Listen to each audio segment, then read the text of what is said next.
Bonsoir à tous. L'invité de l'entretien du jour est docteur en droit, avocat près la Cour d'appel de Paris, membre du bureau France du Mouvement pour la Renaissance du Cameroun, le MRC, et le mouvement qui soutient la candidature de Maurice Kamto, un des 9 candidats à la dernière élection présidentielle au Cameroun.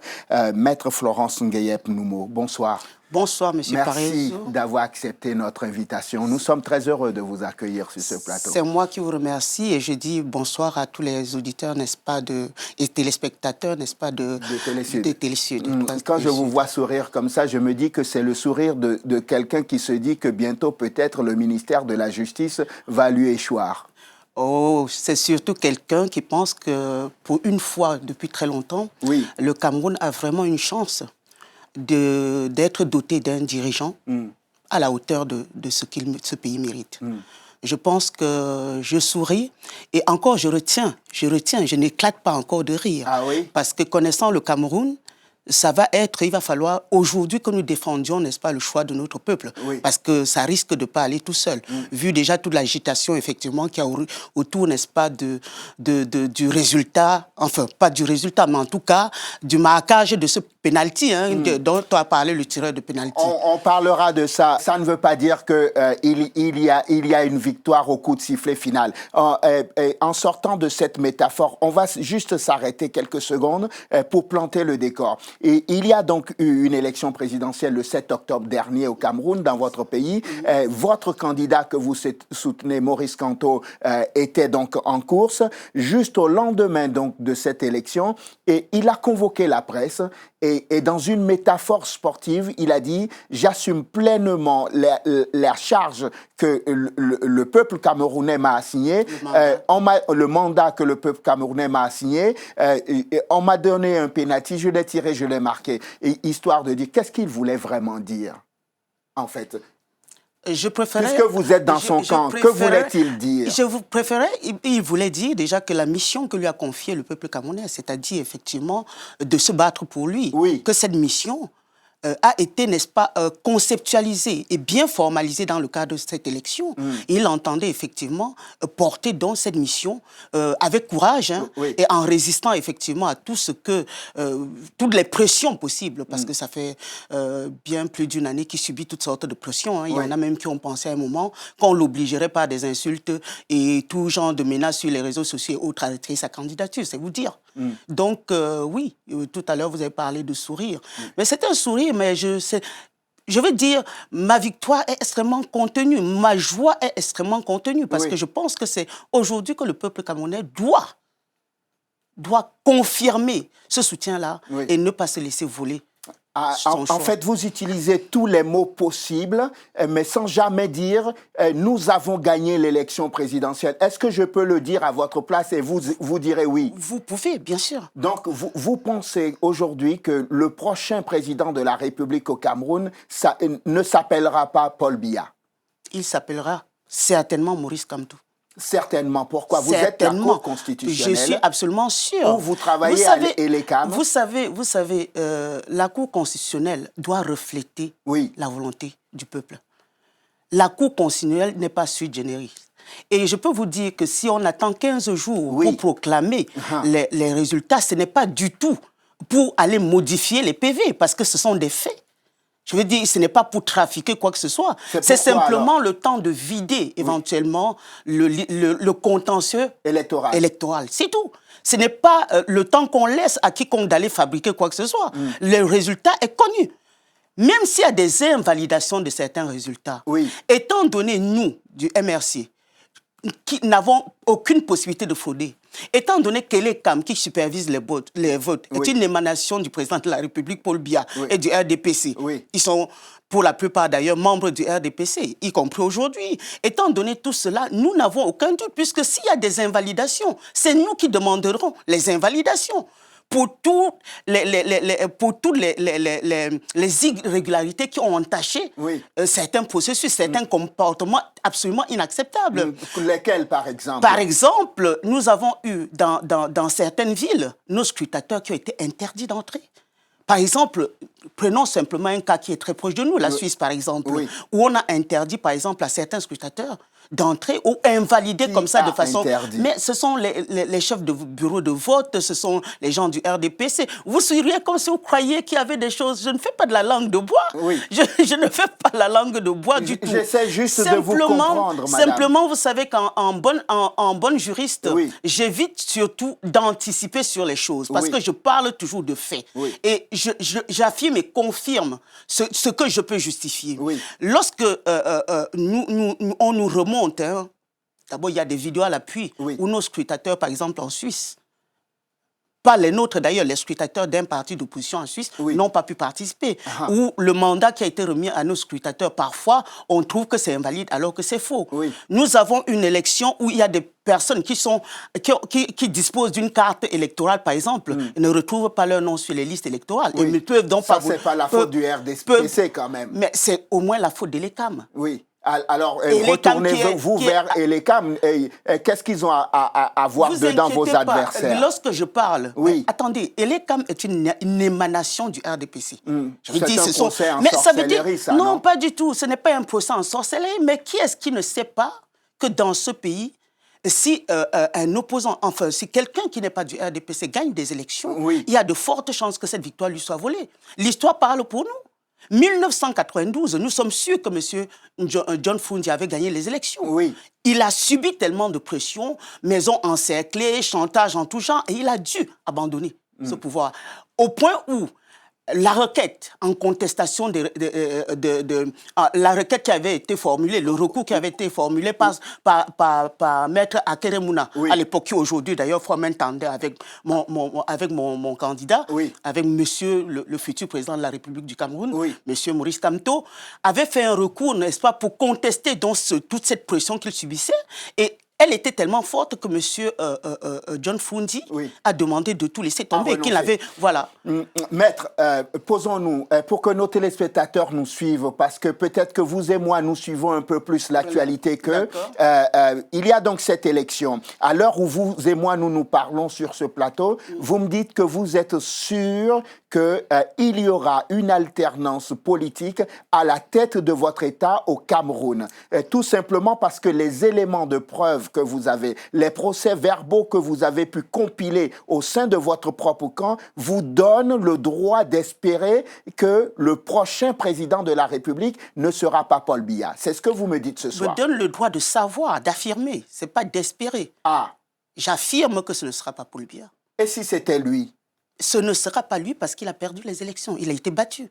Je veux dire, vous êtes battu à des élections, à pas effectivement user de contraintes comme ça a déjà été fait en 92. Il n'y a aucun moyen qu'il le soit. Mais attention, cette fois-ci, nous sommes en 2018, nous ne sommes pas en 92. Ce qu'affirmait peut-être M. Fundi en 92, le temps, par exemple, d'en apporter la preuve était plus long qu'aujourd'hui. Mais il faut savoir qu'aujourd'hui, les remontées de nos résultats... Parce que les PV contiennent les résultats de tous les participants à l'élection. Donc, ce n'est pas seulement nos résultats à nous. Ce sont nous connaissons aussi bien ce qu'a fait M. Biya que les autres opposants. Maître, je vous pose une question. Vous savez très bien que lorsqu'il y a une élection, les chiffres ne sont pas exactement les chiffres qui sont sortis du décompte, tout simplement parce qu'il y a un travail de tamissage, il y a un travail de consolidation des résultats, et il y a un travail de validation des résultats. Et dans votre pays, il est écrit dans la loi électorale que c'est non seulement Elecam qui va d'abord proclamer des résultats provisoires, et la Cour constitutionnelle qui devra valider. C'est une élection à un tour. Cela veut dire que si M. Paul Biya, demain matin, a une voix de plus que M. Kamto, il est président de la République. Vous savez, je pense que vous comme moi, qui vivons notamment ici en France, savons qu'il y a une sorte de projection, de statistiques à la sortie des urnes qui fait effectivement qu'on affine les résultats. Mais ils ne changent, ils ne s'inversent jamais. Vous êtes en France comme moi depuis longtemps, vous avez pu assister à de nombreuses élections. Avez-vous vu une seule tendance faite par des personnes sérieuses s'inverser au profit de quelqu'un d'autre? Non, ça s'affine, la marge peut s'accroître ou diminuer, mais il n'y a jamais inversion des résultats lorsqu'on travaille avec des méthodes sérieuses. Donc, quand je vous affirme que nous avons gagné ces élections, c'est incontestable. Nous les avons gagnées et nous en apporterons la preuve le moment venu. Très bien. Si demain matin vous vous réveillez et que l'ECAM proclame les résultats provisoires et que dans les urnes et sur les chiffres que nous avons à notre disposition, Paul Biya est réélu à la tête de son pays, est-ce que Maurice Kamto aura l'élégance de reconnaître sa défaite? Maurice Kamto ne peut pas avoir l'élégance de reconnaître une défaite qui n'est pas réelle. C'est de ça qu'il s'agit. Je vous ai dit, bien sûr qu'il peut y avoir tentative de vol de ces élections-là. Oui. Mais il n'est pas question que nous laissions cette victoire, la victoire du peuple camerounais, le mandat conféré par le peuple camerounais, nous être volé. Nous aurons des moyens de recours. Nous utilisons les moyens de recours pour faire reconnaître... Des moyens légaux. Mais complètement. Nous sommes des légalistes, complètement. Et non seulement légaux, mais pacifistes. Oui. Nous ne sommes pas dans la violence. Monsieur Maurice Kamto n'a pas une armée. Nous n'avons pas une armée. Mais le peuple camerounais lui-même doit résister pour que ne lui soit pas volée sa victoire. Et vous dites que le peuple camerounais va vous suivre alors que vous avez perdu les élections. C'est ça que je ne comprends pas très bien. Vous insistez vraiment sur cette perte des élections. Moi, sur quoi vous basez-vous pour dire que nous aurions perdu les élections? Et le camp d'en face ne dit rien. C'est peut-être le signe d'une force tranquille. Ah, c'est peut-être le force d'une force tranquille ou bien d'un choc, d'un terrible choc. Ah. D'un terrible choc. Parce que malgré tous les coups foireux qu'ils ont essayé de faire, lesquels, par exemple? Mais je vous l'ai dit tout à l'heure, je veux dire que ces élections se passent dans des conditions d'une organisation qui est toujours empreinte d'irrégularité. Ça veut dire que vous avez des gens qui ne jouent jamais franc jeu avec leurs adversaires. Vous avez des gens qui sont inscrits sur les listes électorales, qui ne peuvent pas voter, et ils sont légion. Vous avez des gens qui essaient de voler les urnes après les élections. Vous avez des endroits où on chasse les scrutateurs. Par exemple, au Nord Cameroun. Dans l'extrême nord, on a chassé des scrutateurs dans la salle. C'est le fait du RDPC encore, ça? Mais attendez, le pouvoir au Cameroun est un pouvoir RDPC depuis 36 ans. Est-ce que vous pensez qu'ils ont l'intention de céder la place comme ça, de perdre tous les avantages dont ils ont joui tout seuls depuis 36 ans au détriment des Camerounais? C'est votre tour de manger, c'est ce que vous dites? Non, nous ne sommes pas des mangeurs, nous sommes des travailleurs. Nous sommes des travailleurs. Ce pays mérite d'être géré et d'être placé au niveau où il devrait être, parce que les Camerounais, en réalité, s'ils ont un bon modèle, ils font des miracles. Nous croyons en notre peuple. Et c'est pour ça, effectivement, qu'on ne laissera pas que ce mandat qu'ils ont osé donner. Parce que pensez bien que lorsque le président Maurice Kamto arrive, le professeur Maurice Kamto, président, il est président national déjà de son parti. Il est président national du MRC. Donc, lorsque il commence à consulter, à faire campagne pour promouvoir son projet de société d'abord, qui a été rédigé, et il est librement disponible sur les réseaux, pas les réseaux sociaux, sur Internet, sur sa page, téléchargeable gratuitement depuis 5 ans, son projet de société. Et depuis 5 ans, il a expliqué sans relâche la vision qu'il a pour le Cameroun, depuis 5 ans. Au début, les Camerounais tellement blasés, avec une victoire qui avait été volée, n'y croyaient pas beaucoup. N'y croyaient pas beaucoup. Parce que si on avait laissé une semaine de plus au Camerounais, je pense que c'est à 80% que le professeur Maurice Kamto remporterait ces élections. Maître, ce que vous êtes en train de dire m'amène à vous poser une question. On a assisté à une bizarrerie juste à la veille de cette élection. Un virage à 180 degrés. Vous parliez tout à l'heure de ceux qui ont dupé le peuple. Quelque part, vous aussi, le MRC, vous avez fait campagne jusqu'à la dernière minute et tout d'un coup, vous vous êtes découvert un allié à Keremouna, alors que ces bulletins se sont retrouvés dans les urnes le jour de l'élection. Comment pouvez-vous aujourd'hui venir peut-être nous dire, nous avons quand même bénéficié du report des voix? Bon, déjà, quand vous dites un revirement à 180 degrés, il faut être très, très, très logique. Ça veut dire que s'il y a pu avoir revirement, enfin ralliement ou coalition, parce que je préfère parler de coalition, je préfère parler de coalition pour une raison simple, parce qu'effectivement, il faut savoir que les tractations datent et que chaque responsable de parti prend mandat, représente son parti. Et même au sein de chaque parti, la possibilité de coaliser ou non est débattue. Et il faut donc que le représentant du parti reçoive mandat de son propre parti pour aller coaliser. C'est ça qui a pris le temps. Je pense que c'est ça qui a pris le temps. Nous, on a tendu la main dès le départ, et à tous les opposants, que nous avons demandé, on a demandé d'essayer de faire une sorte de plateforme de l'opposition où chacun, effectivement, négocierait ensemble, de voir comment massivement... Etc. Non, quand vous dites strapontin, c'est... le gâteau national. Il faut nous croire, J'essaye de vous croire. Attendez, il faut nous croire. J'y mets toute ma bonne volonté, vous comprenez. Il faut nous croire lorsque je vous dis, il faut nous croire lorsque nous vous disons que nous avons vraiment à cœur de travailler pour ce pays.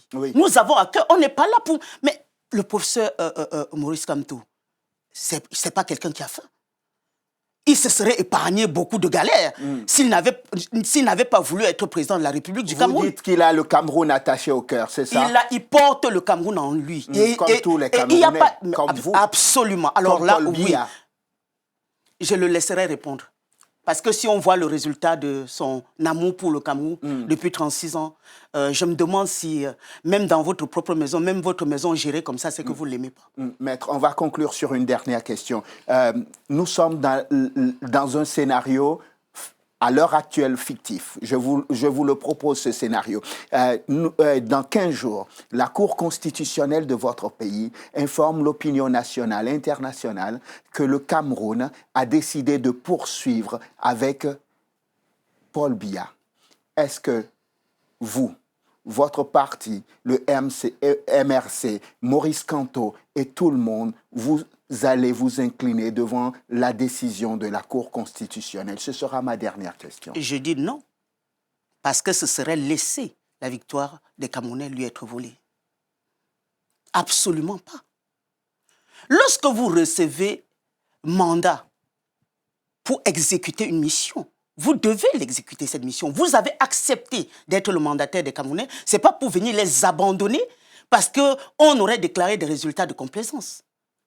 C'est hors de question. Vous n'accepterez pas. La machine Biya est faite telle que... Mais je pense d'ailleurs, sincèrement, vu le comportement qu'a une autre... Enfin, le président Biya, pendant ces élections, je crois sincèrement qu'il n'est plus intéressé par les élections. Car comment pouvez-vous expliquer qu'une personne qui s'intéresse vraiment à des élections, lors d'une campagne, sort une sortie, discours de 12 minutes, dans une ville de son pays? Pour moi, ça signifie... Parce qu'il considérait que la victoire a été acquise. Pourquoi la victoire serait-elle acquise? Sur la base de quel bilan et de quel projet? Où est son bilan? On ne refera pas l'émission. Donc ce soir, vous me dites, vous n'accepterez pas un autre résultat à part la victoire de Maurice Kamto. Exactement, parce que nous le devons au peuple camerounais. Maître Florence Ngueyep Noumo, merci. Merci infiniment. Membre du bureau France du mouvement pour la renaissance du Cameroun, le MRC est donc le mouvement qui soutient la candidature de Maurice Kamto, un des 9 candidats à la dernière élection présidentielle. Et Maurice Kamto dit qu'il est probablement le futur président de la République du Cameroun. Merci infiniment d'être venu partager votre point de vue avec nous dans l'entretien du jour. Merci. Merci à vous de nous avoir suivis. Je vous souhaite de passer une excellente suite de programmes. Évidemment, sur Télé Sud, on se retrouve demain pour un nouveau numéro. D'ici là, portez-vous bien. À demain.